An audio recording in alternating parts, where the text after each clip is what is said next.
I'm Carol, and as you can probably guess, I love Christmas! Christmas! It's Christmas! It's Christmas! It's almost Christmas time!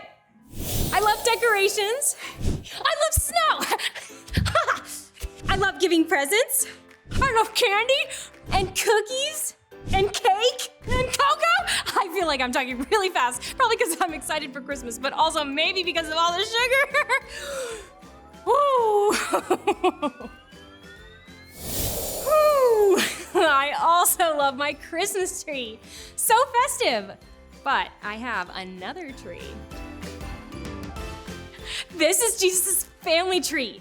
Here's what that means. God sent his son Jesus to be born as a human and save us from sin.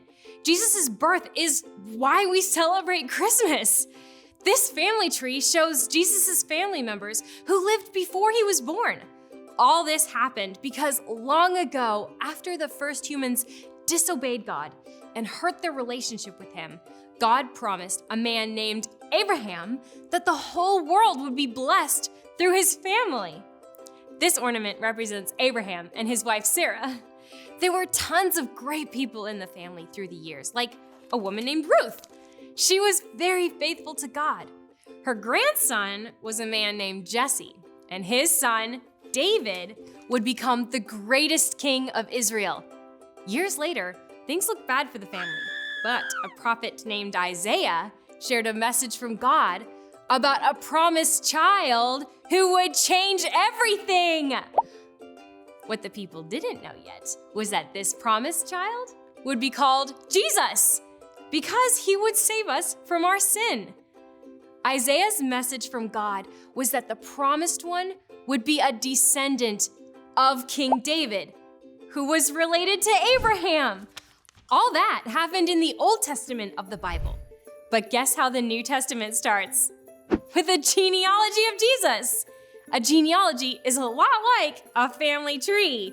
It's a list of people and their relatives. The genealogy shows us that Jesus is the one God's family had been waiting for. Here's how it happened. Hundreds of years after King David, a man named Joseph was born. He was a part of King David's family tree. He wanted to marry a woman named Mary, who was expecting a baby. Joseph didn't know that the baby was Jesus, so he was thinking of calling off the marriage.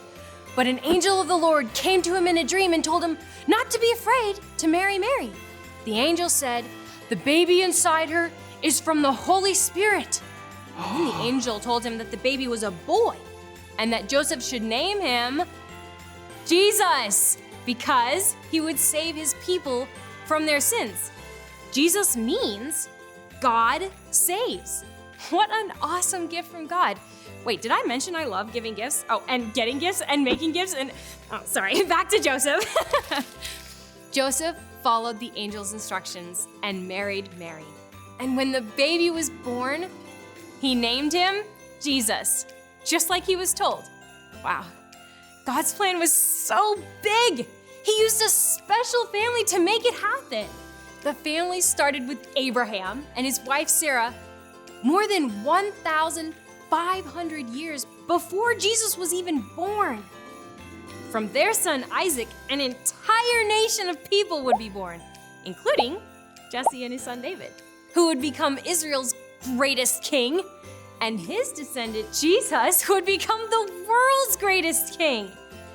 Jesus would grow up, die on a cross, and rise again so that we could all be forgiven and live with God forever. God sent Jesus to save us.